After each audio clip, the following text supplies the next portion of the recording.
Hello, this is Xbox Ahoy, and this is the bonus footage from my time with the AUG, or the AUG, but we'll get onto that later. As per usual, I'll be going over some of the comments left on the AUG video over the last week, and well, we'll see what people had to say about it.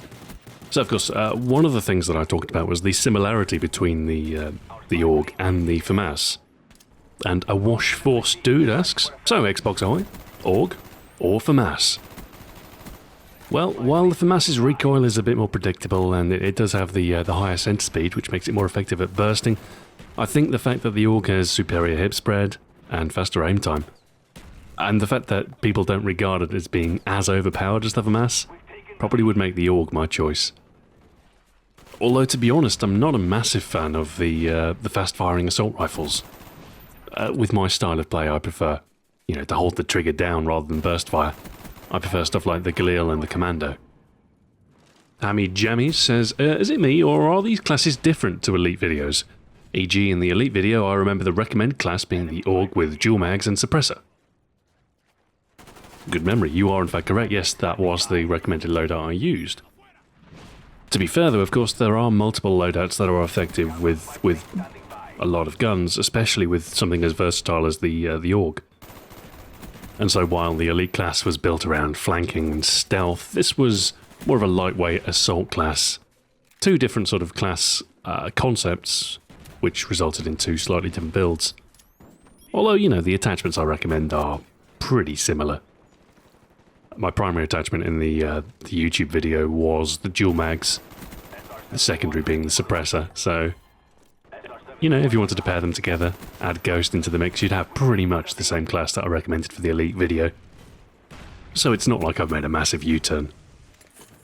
Stelvac inquires, question, why is it that in the Galil guide, you said the weapon had moderately high damage, at 3 to 4 hits to kill, but in this guide, you stated the same damage profile, but called it low damage?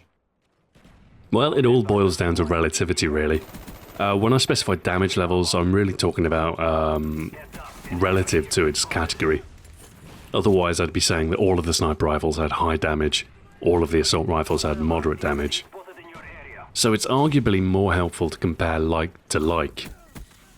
And while, the damage profile on the high fire rate weapons is the same as the slow fire rate weapons, albeit, for headshots, there are differences as far as range is concerned. Stuff like the AK-47 will be far more consistent at a range, for instance, where the AUG would be a 4-hit kill, the AK-47 would be a 3-hit kill.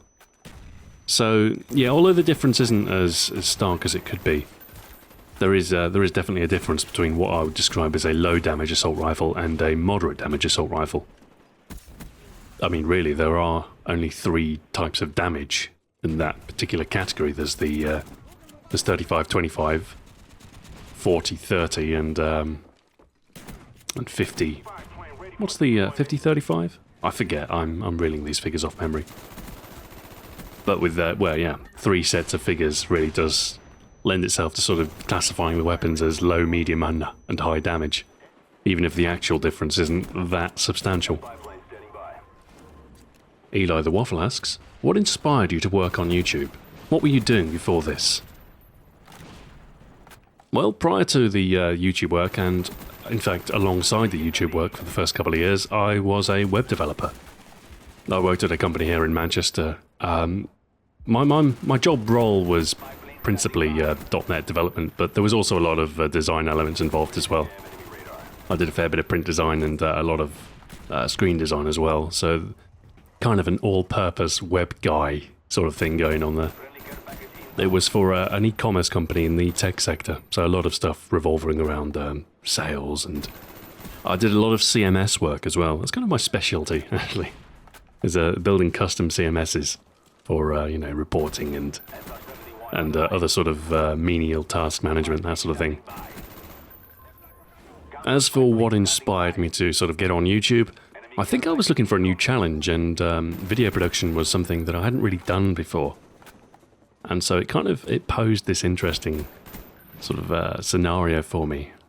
Actually, one of the key catalysts was probably the release of the HD PVR. That and I had rediscovered console gaming.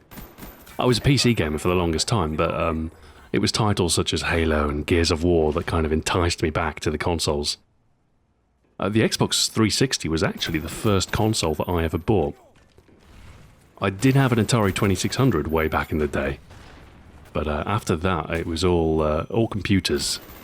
It was the Commodore Amiga, that was my sort of main platform throughout the 90s.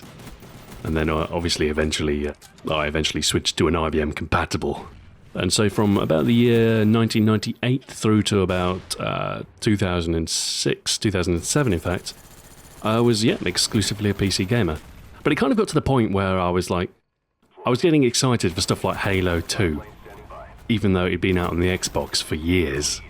And I thought, well, why don't I just buy an Xbox and, play all these fancy games that they've got that the PC doesn't? And, well, that's what I did, and, here I am.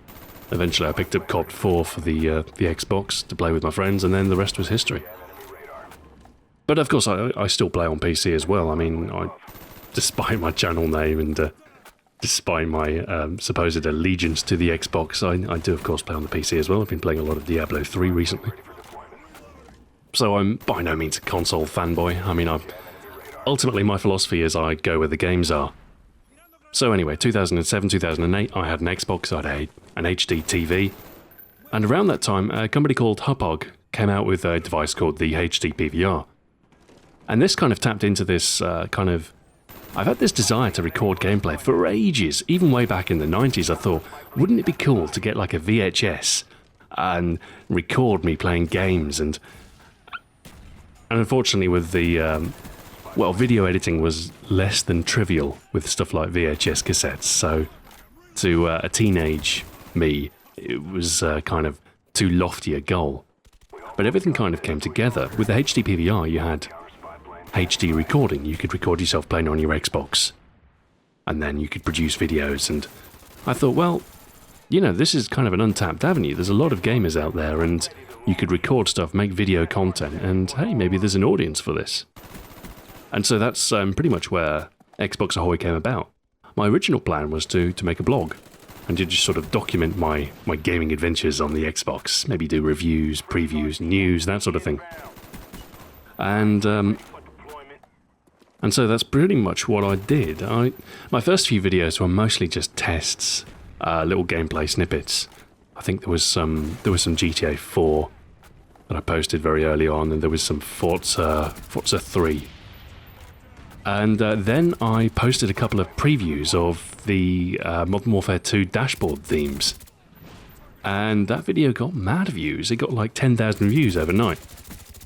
And that was kind of like, wow, hang on a minute. Call of Duty has a massive audience. Kind of this sort of dawning moment. And so I thought, well, why don't we produce some strategy guides?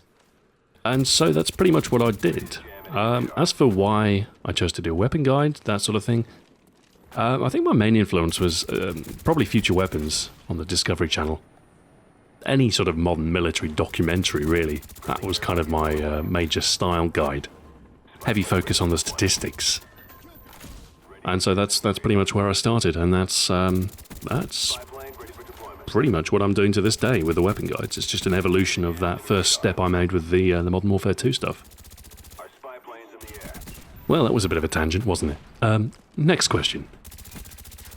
Oh, a whole host of questions from Awesome 4NT07, in fact. Okay, let's see. When people fall in second chance, is it a reflex that you have to kill them with tactical grenades, or it's just to humiliate them? I'm a compulsive reloader, so normally when I think I've got the kill, I go to reload, I think, oh, hang on a minute, he's not dead, better kill him. What do? Tactical grenade. Question 2, will you work for Activision next year? Maybe. 3, did you ever think to do weapon guides or videos of other games? Well, I did do one Homefront guide, but the trouble with doing these sort of videos is, to do them properly, it takes a rather large amount of time, and obviously my time is rather limited. I mean, I'd like to mix it up, but I mean, to be honest, if I tried something different on Xbox Ahoy, people would complain more than anything. So sticking to Call of Duty is the most sensible option for a Call of Duty channel. Not to mention that I can't do Battlefield Bay E3, which would probably be my, principal alternative otherwise. So as for doing other games, strategy guide-wise, unsure. Maybe. I mean, if there is a game that I'm playing extensively and I feel as though I can offer tips, then I may very well do videos for that game. At the moment, though, there's nothing. The most likely thing that I'm going to do is Retro Ahoy. As far as other games are concerned, that's something I really want to get back to, but I'm far too busy with Xbox Ahoy stuff to be doing that. Oh, and another thing, if I were to like do one episode of a guide for a game, people would suddenly start expecting another episode and then another episode, and then they just wouldn't let me stop until it was finished. So I guess I'm hesitant to start a series lest I become known as that guy who doesn't finish series. But you never know, I might try something new on Ahoy Xbox, you know, just out of the blue. I mean, I've always got ideas that come and go, and I don't always act on them, but sometimes if I've got free time, then I might just do that. And you never know, it could evolve into something that becomes a regular thing. Like Beverage Guide Express. Oh, alright, on with this monolithic comment. What do you think of that Counter-Strike? I think it's fine. I'm not a big fan of no respawn modes, though. So, vanilla Counter-Strike never really tickled my fancy. I'm more of a pure deathmatch sort of guy. Number 5, which YouTubers do you follow the most? My favourite guy at the minute is probably Ashens. I like his stuff. Stuart Ashens, he does like tech reviews and stuff like that, and he has a suitably acerbic humour, which I do enjoy. And as for the last 2 questions, I have no quarrel with either the French community nor the Quebecois. My word, that was a long comment. I don't like doing multiple questions in one, but there you go. There were some good questions in there, I suppose. Alright, next one. Boomshot Fodder asks, Stuart, have you ever fired a gun in real life? Well, yes. As a matter of fact, I have. When I was in LA, I made sure to visit a range. A friend of mine took me to one there, and I shot, it was a Glock 17C. The compensated model, full-size, 9mm. Sadly, here in the UK, shooting isn't as viable a hobby. There's no really... I mean, I live in the city, and there's no gun club for 40 miles or so, which just doesn't lend itself to regular visits, which is...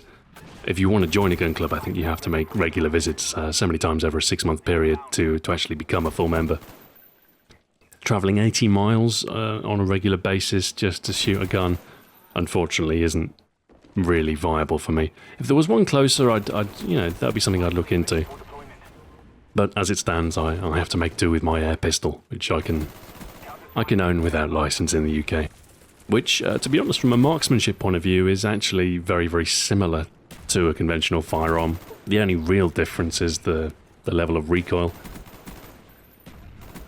Z Zombies Are Rad Z asks, is there going to be a weapon guide for the Death Machine and the Grim Reaper? I wouldn't rule it out entirely, but I don't know, the fact that I can't equip them and just go out and get clips with them, the fact that I'm reliant on getting care package drops means that it would be a slightly frustrating affair. I'd have to record for ages, even to just get one. Couple this with the fact that I'm barely going to have time to finish the Black Ops series as it is. And I don't know, I think once I've done the 42 primary weapons, well, primary and secondary weapons I should say, after that my focus is probably going to be on planning for Black Ops 2.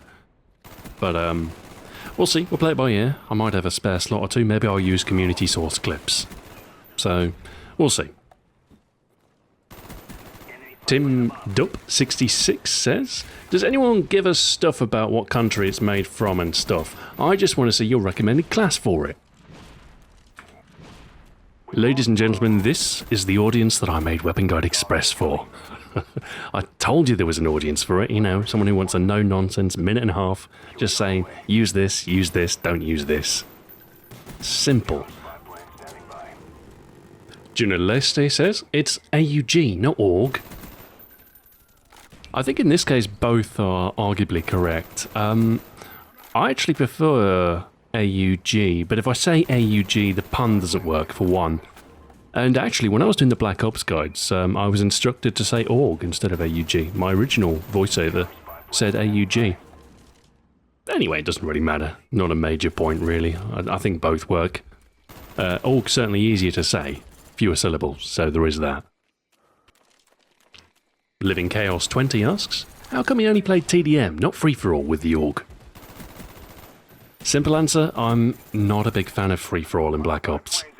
I think the maps are a little bit too big for 8 players, and I've got to say I'm not a big fan of the close-range combat in Black Ops. I always thought the damage was a bit off, and the fact that, you know, some of the SMGs are a 4-shot kill while the FAMAS is a 3-shot kill, same rate of fire.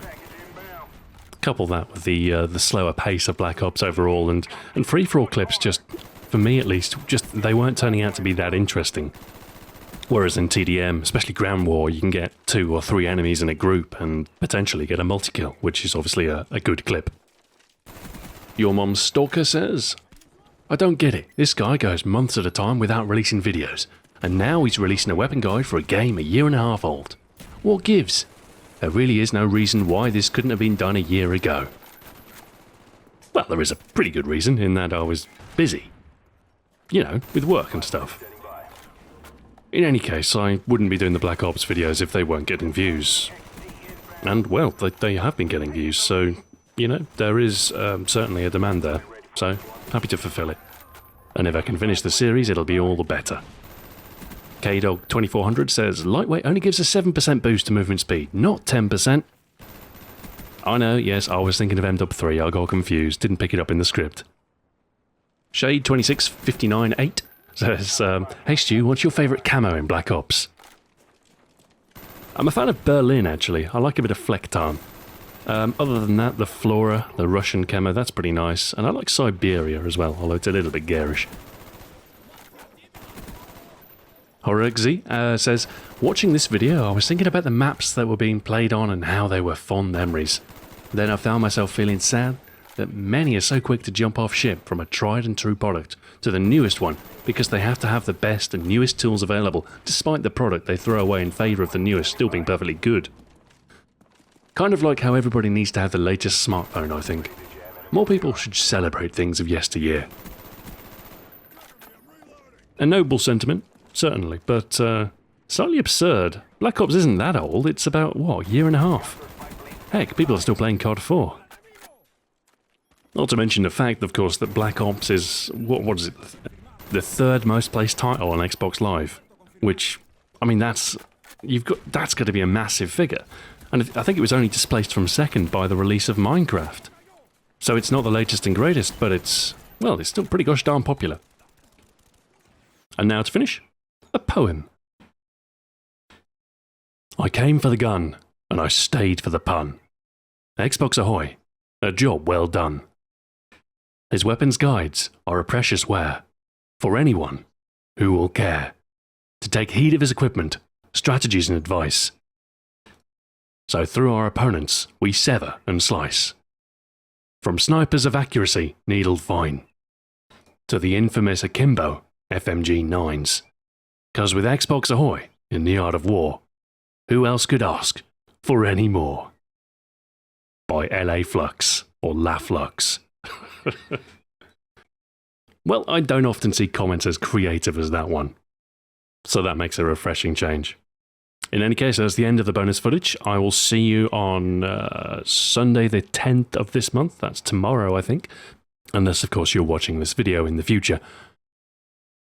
And after that, I think on Fridays, at about sometime in the afternoon in the UK, I'll be uploading the next Beverage Guide Express.